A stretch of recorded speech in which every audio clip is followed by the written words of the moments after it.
Саламатсыздар, урматтуу Элдик медиа порталынын көрүүчүлөрү. Эфирде элдик талкуу программасы. Бүгүнкү биздин эфирде Замандаш партиясынын лидери Жеңиш Молдокматов болмокчу.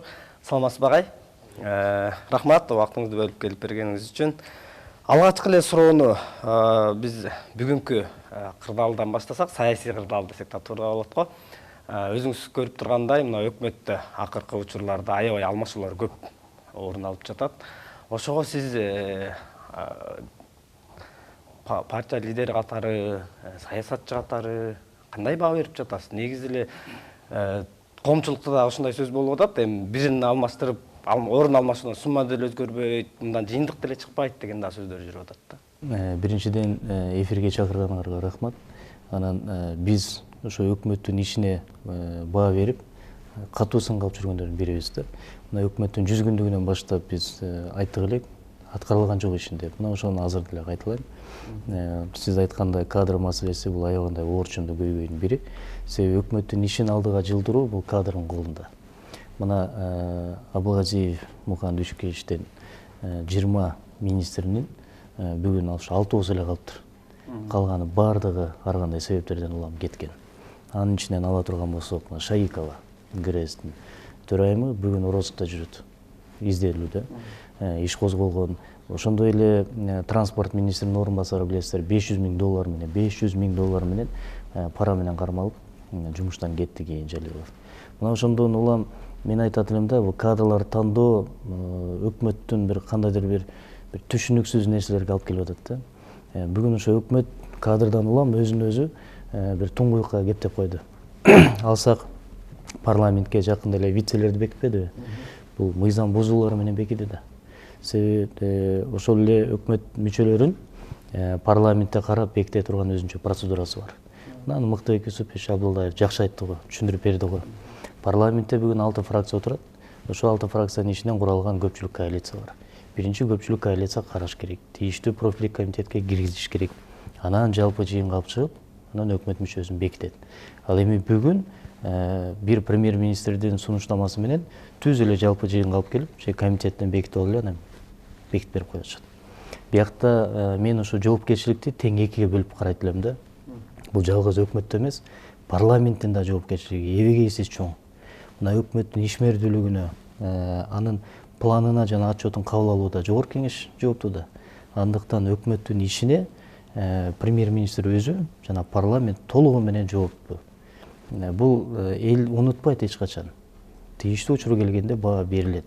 Мына биз көрбөдүк, 30 премьер-министр өттү, канча премьер-министр иш козголду, канчасы бүгүн абакта жатат, канчасы качып жүрөт. Мына ошондой акыбал мен учур келет деп мен ойлойм. Ар бирөө жооп берет, ар бирөө жооп берет. Мына бүгүн ойлоп көрүңүзчү.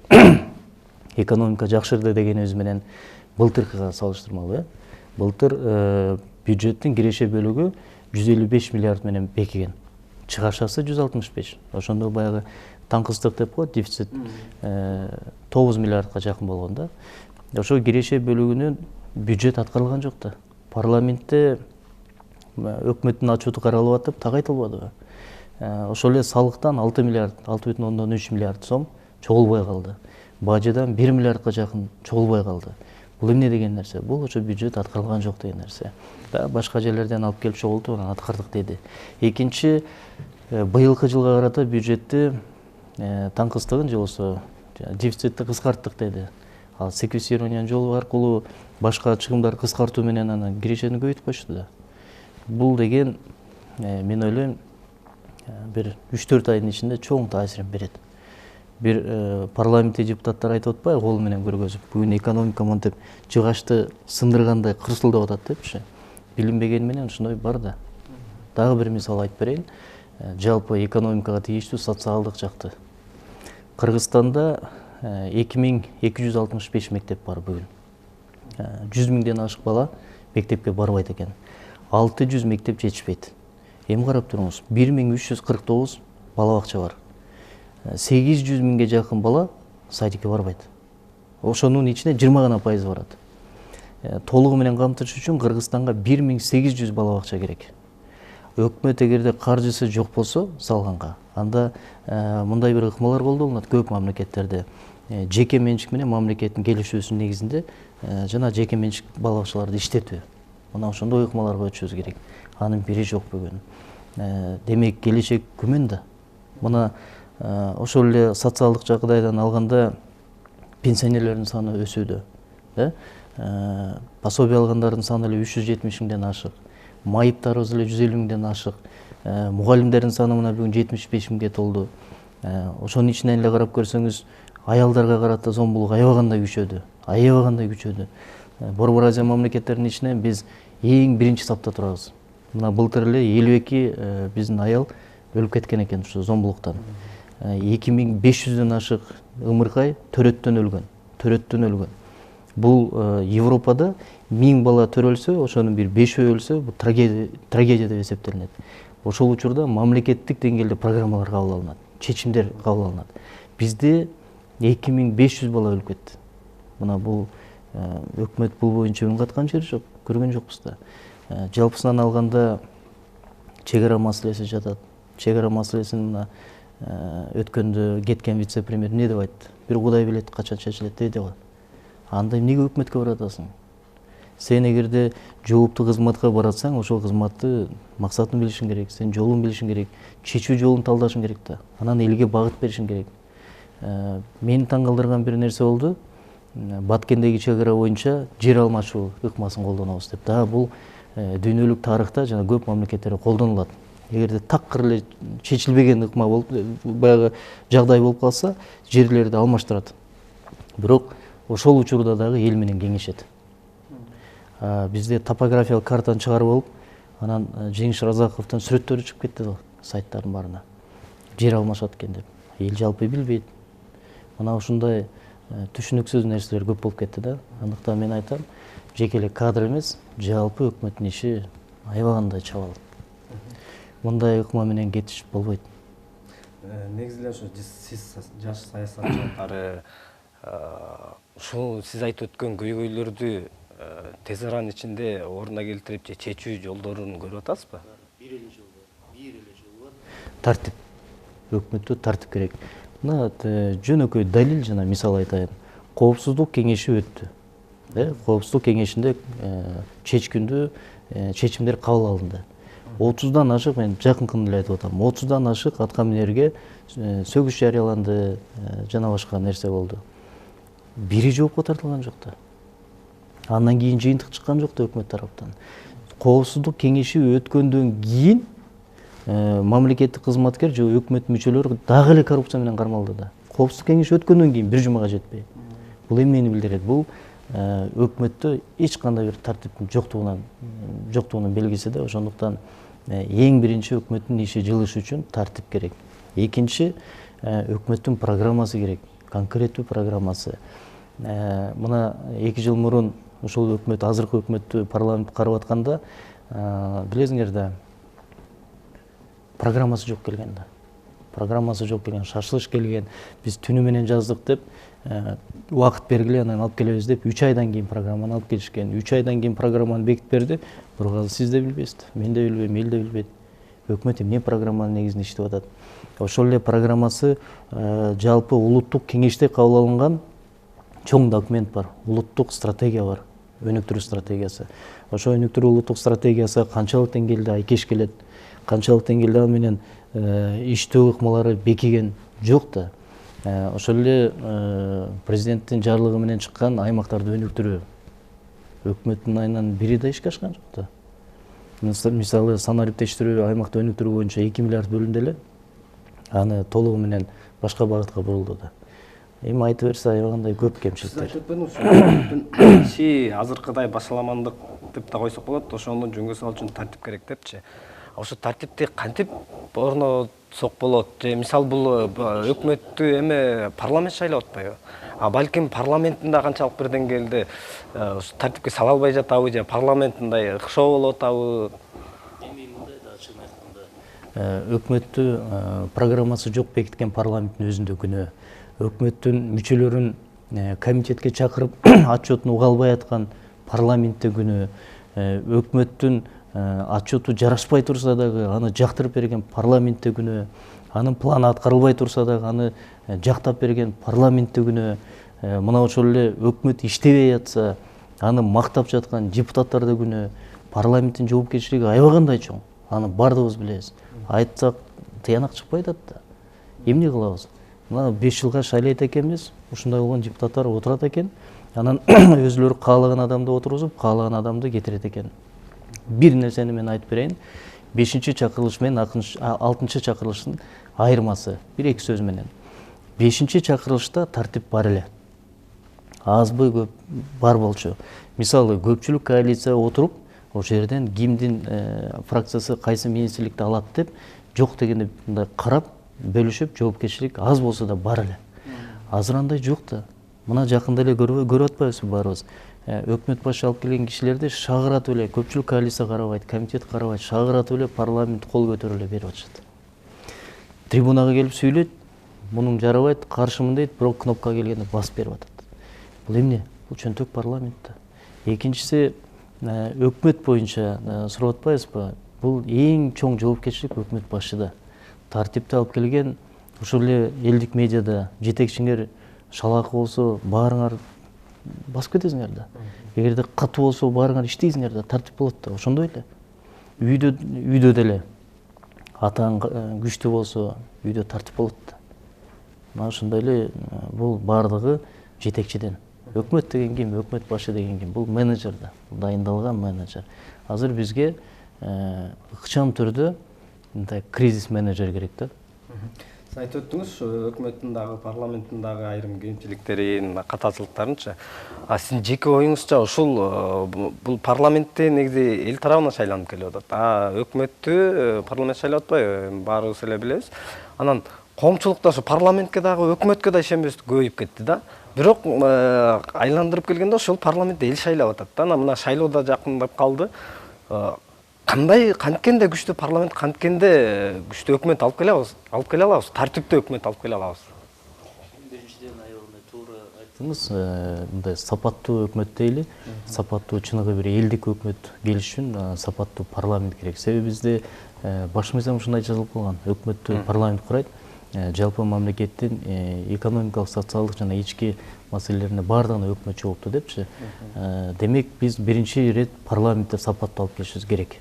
Мына өткөн шайлоодо эми эл шайлады деген өзү дагы мындай бир кошулам, бир четинен кошулбайм да.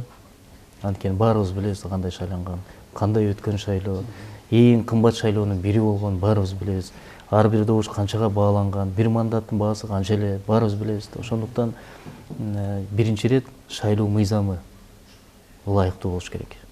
Шайлоо мыйзамына ылайыктуу ушу парламентке келе турган татыктуу депутаттарга жол ачылышы керек.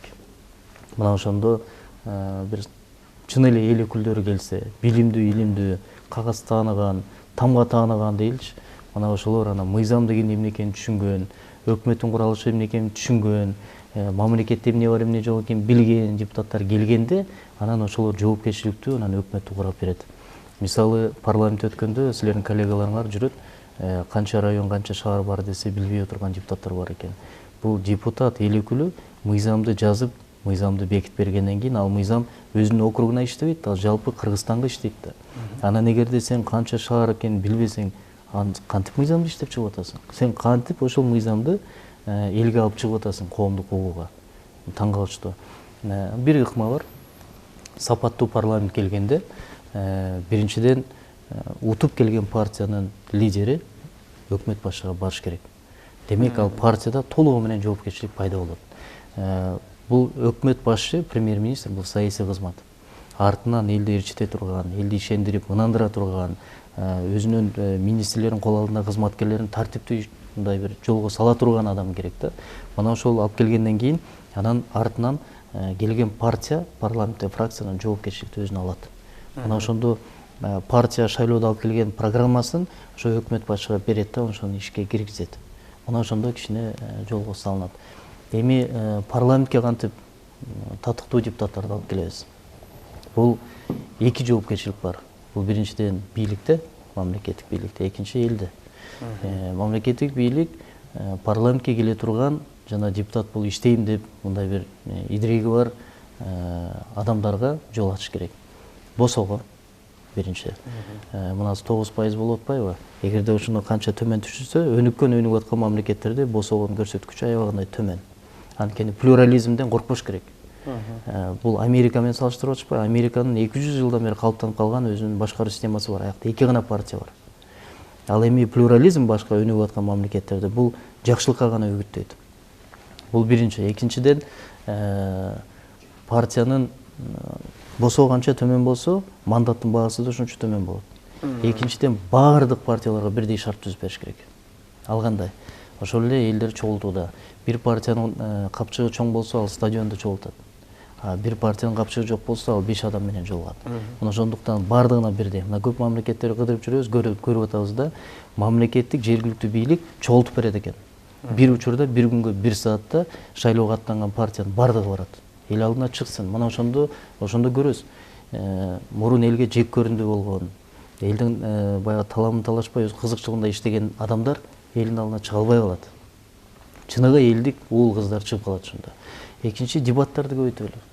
Теледебаттарды ар тармактан, ошол эле билим берүү, саламаттык сактоо, социалдык жагдай, ички тышкы коопсуздук жана башка экономикалык блок боюнча чыгып, партиянын лидери гана бакылдабастан, ичиндеги мүчөлөр да сүйлөп чыксын. Ошондо эл айтат, мына бир экономика министрине жарайт экен, мына бир социалдык жагдай түшүнөт экен деп.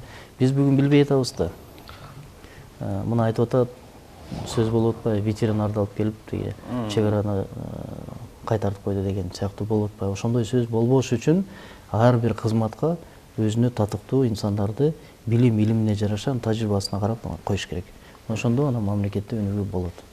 Сиз айтып атпайсызбы, шайлоондук жанагы мыйзамды өзгөртүш керек, босогон ылды түшүрүш керек да бар жерде депчи.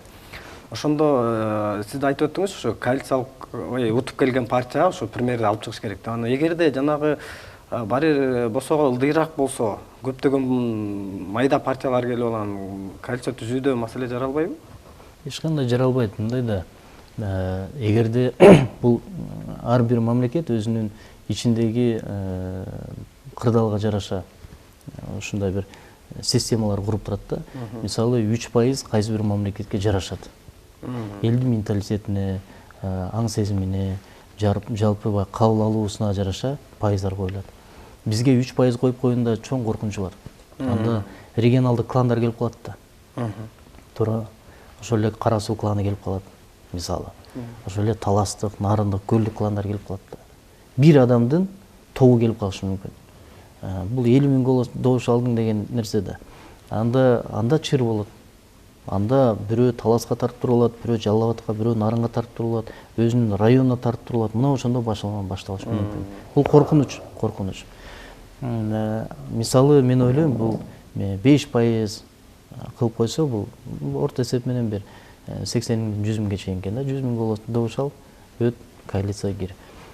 Саясий күчтөр парламентке киргенден кийин коалицияны кура алат. Бизде өзүбүздө менталитет ушундай. Сүйлөшүү жолу менен курса болот. Дагы бир суроо, ушу азыр партиялар жөнүндө, шайлоо жөнүндө сөз болуп калды. Мына социалдык сет азыр күч алып атпайбы? Акыркы учурда ошол шайлоо боюнча дагы бир топ сөздөр жүрүп атат. Бийлик дагы бир партия менен чыгат экен деп аты да аталды. Ал тургай сиздин атыңыз да ошол партия менен чыгат экен. Замандашты таштап кетеби деген дагы коомчулукта ар кандай сөздөр жүрүп атат. Деги эле ошо келе жаткан шайлоого замандаш барабы? Мен эми сурооңуздун төркүнүн түшүндүм. Бул биримдик жөнүндө айтып атасыздар. Айтор мени бир оппозицияда деди, бир биримдиктин тизмесинде деди. Мунун жаман да жакшы да жагы бар. Анан биз эмне үчүн жообун берген жокпуз? Анткени бейрасмий чыккан маалыматка расмий жооп берүүнүн кажети жок деп эсептейбиз. Эгерде бир расмий тараптан мындай маалымат чыга турган болсо, расмий жооп бермекпиз. Бул биринчиден. Экинчиден, мен бүгүн замандаштамын, замандашта калдым. Анан бул партиялардын биригүүсү чоң шайлоого карата өзүнчө баруусу же бирөө менен бирөөнү бириктирүүсү, бул мындай чечимдер өзүнчө бир процедура менен кабыл алынат да. Мисалы, партиянын ичинде саясий кеңеш деген бар. Саясий кеңештин сунушу менен анан жалпы жыйын чогулат, бул съезд, курултай. Мына ошондой курултайда, жалпы жыйында анан баардык мүчөлөр келип, делегаттар шайланып, анан ошол жерден чечим кабыл алынат. Партия биригет, бирикпейт, өзүнчө барат деген чечим кабыл алынат. Бул аябаганда чоң партия үчүн маанилүү саясий чечим болуп эсептелинет. Мына ошондуктан бизде съезд өтө элек. Ал эми бейрасмий чыккан маалымат чындыкка жатпайт. Анын үстүнө замандаш билесиз да, бул Кыргызстанда 264 партия катталды, бүгүн 260тан ашык партия катталган. Ошолордун ичинен бир 15 партия Кыргызстанда бир активдүү иш алып барат. Ошо активдүү иш алып барган партиялардын ичинен таза, өзүнүн тарыхый жолу бар, бир көптөгөн иштерди аткарган, анан эл оозунда чыныгы элдик партия деген бир наамга татыган партиянын бири. Ошондуктан замандашта мени баягы жалпы жыйын ишеним артып, үмүт менен төрагалыкка шайлагандан кийин бул мен үчүн чоң жоопкерчилик. Аны мен кантип жалпы жыйын жок эле бир чечим кабыл алып, анан чыгып кетип калам. Андай болбойт да. Демек азырынча так кес айтуу кыйын экен да. Замандаш өзү жалгыз чыгабыз же болбосо сиз айткан ушу биримдикке биригип калышы мүмкүн деген так кес айта албайсыз да? Биримдик боюнча айттым да. Мен биримдикте эмес, мен замандаштамын дедим. Шайлоо боюнча Кудай кааласа анан жергиликтүү кеңештин шайлоосу болот. Жакынкы аралыкта биз чоң бир конгресс дайындайбыз. Кыргызстандын тарыхында биринчи жолу партиялардын арасында конгресс өтөт, замандаш. Мына ошол жерде анан партиянын программасы, жаңы курамы, партиянын алдыда көздөбөй турган максаттары, багыттары так айтылат, элге чыгарылат. Биз шайлоого барабыз, Кудай кааласа. Замандаш болуп. Буюрса. Акыркы суроолордун бири болсун, ушул сиз шайлоого барабыз деп атасыз. Буга чейин дагы ушул өкмөттүн сапаттуу болуш үчүн парламент күчтүү болуш керек деп атасыз. Эгерде сиздер барып, жеңип барып калсаңыздар, сиздердин курамыңыздарда ошол өкмөттү алып кетчү, тартипти алып кетчү кадрлар жетиштүүбү? Мен жана айтпадымбы, мынабеки жакынкы күндөрү Кудай кааласа партиянын жаңы курамын, программасын алып чыгабыз деп. Ал программа ошо жалпы мындай бир партия менен чектелбейт да. Бул ошо Кыргызстанды өнүктүрүү программасы, аны ошону алып чыгабыз. Анын ичинде партиянын программасын ишке ашыруу бул өкмөттүн милдети болуп калат, партия парламентке келгенде.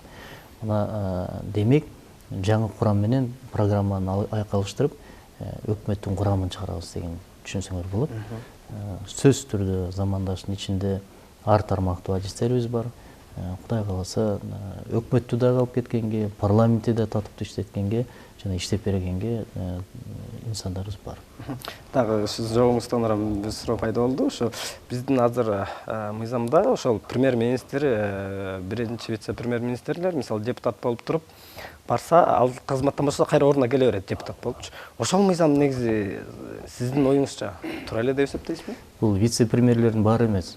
2016-жылы Конституцияга өзгөртүүлөр кирген, мына ошол жерде 2 норма каралган. Сиз айткан 2 норма. Бул премьер-министр менен биринчи вице-премьер-министр. Азыр мына 4 вицени кармап отурбайбы?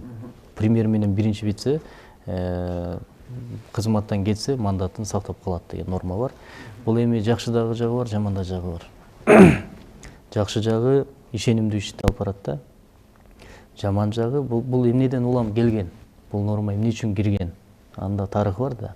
2012-жылы Өнүк Токтогулович Бабанов премьер-министрликтен кеткенден кийин ал болгон 2 гана жыл парламентте отуруп калды да. 1 жыл парламентте отурду, 1 жыл өкмөт болду.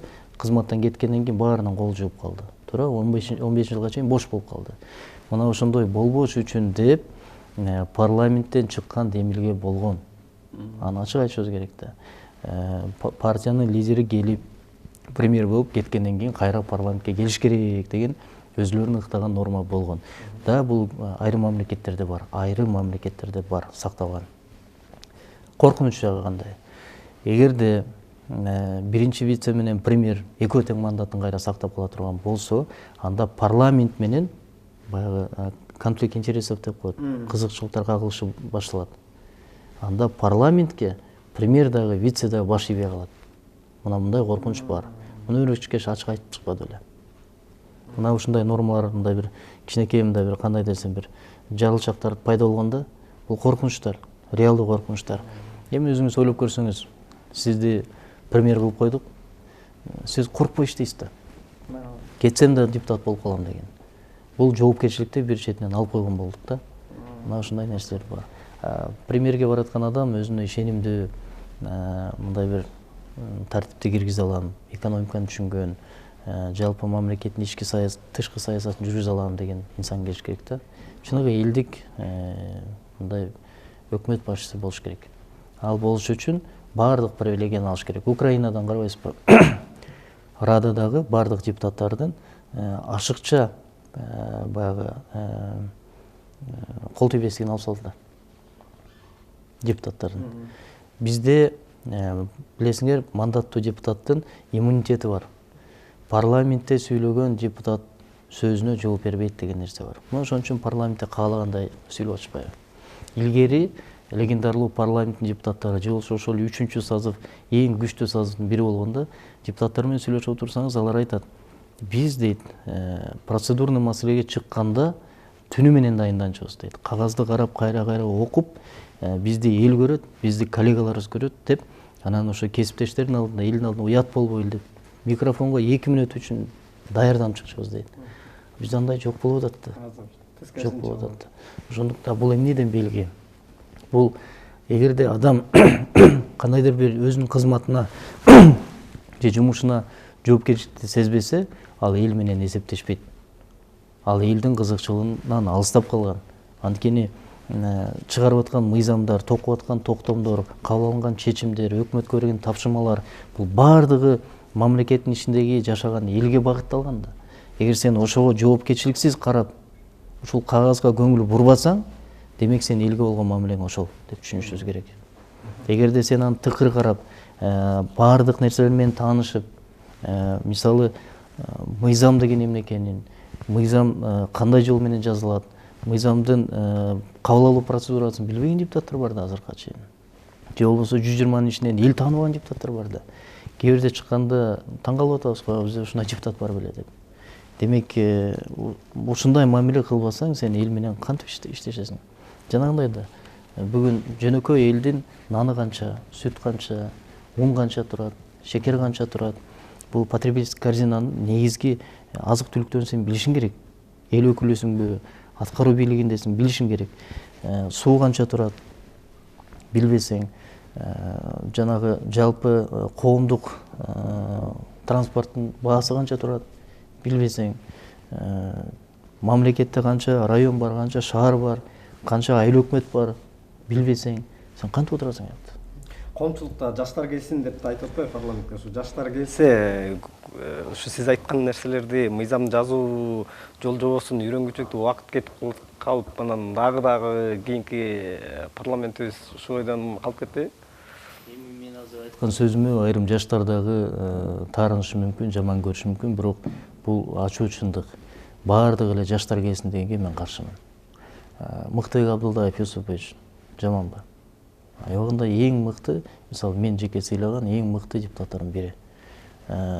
Бул мындай болуш керек да, жалаң жаштарды алып келип койсок, ишке тажрыйба керек. Биз көрдүк да, эң жаш премьер-министрди көрдүк. Барганда Казактын премьери кандай кабыл алды, ошол эле Россиянын премьери кандай кабыл алды. Көрбөдүкпү? Иштер кандай жылды, кандай токтоду. Ошондуктан мен айтам, жаштар менен тажрыйбалуу адамдар бирдей болуш керек, бирдей жүрүш керек. Анан жаш эмес, жаңы адамдар десек жакшы болот да. Жаңы адамдар, себеби чындап эле мындай бир 50, 60, 40тан ашкан, 70ке таяган адамдар бар да. Бир байлык чогулткан эмес, бийликте болгон. Бирок таза боюнча сакталып калгандар бар да, жок эмес да. Генералдар бар, маршруткада жүргөн. Эмне үчүн аларды алып келе албайбыз? Анткени алар жеп ичкен эмес, башкаларга окшоп. Ошондуктан бийликке келе албайт. Ошон үчүн келе албайт. Мисалы, Раматлык Турдакун Субалевич атабызды карагылачы. Өзү өткөндөн кийин артында 5 бөлмөлүү үй калды го. Бирок аты тарыхта жазылды да. Мындай инсандар бар да, бар да. Мыктыбек Юсуповичти мен көп жерде мисал кылып айтам. Раматлык Доронбек Садырбаев агабыз карагылачы кандай болгон. Тарыхта баягы жараткан шедеврлары менен жазылган иштери калды да, эсинде калды. Анын байлыгын эч ким караган да жок, чогулткан жок да. Мына ошондой инсандарыбыз көп бизде бар. Ошолорду чогултушубуз керек. Жаңы адамдар деп айтсак туура болот да. Мисалы, бир тенденцияны биз эсибизден чыгарбашыбыз керек. Ушу жаштар деп айтканда 20-21 кылым бар. 20 кылымда төрөлүп ошол жакта иштеп калган адамдарыбыз бар. Союз, анан Союз учурунда иштегендер бар, азыркы доордо сүргөндөр бар. Мына ошонун баардыгын бирдей алып жүрүшүбүз керек. Азыр биз 4-чү дүйнөлүк революция, индустрия революциясында жүрөбүз. Мына ошону түшүнгөндөр бар, бул жаштар, жаңы адамдар. Муну көрө элек, же болбосо түшүнө албаган эски адамдар бар. Бирок эски ыкмаларды мындай бир семишкеде чаккан адамдарыбыз бар да. Мына ошолорду алып келип анан жоорушубуз керек. Мына ошондо биз күчтүү мындай бир команданы түзө алабыз. Күчтүү өкмөттү курай алабыз, парламентти курай алабыз. Анан жалгыз эле жаштар келсик дедик элек, жаш өкмөттү көрдүк го. Чоң рахмат агай. Убактыңызды бөлүп, биздин эфирге келип бергениңиз үчүн. Урматтуу Элдик медиа порталынын көрүүчүлөрү, ушуну менен элдик талкуу программасы соңуна келип жетти. Эскерте кетсек, бүгүнкү биздин эфирде Замандаш партиясынын төрагасы Жеңиш Молдокматов болду. Саламат болуңуздар.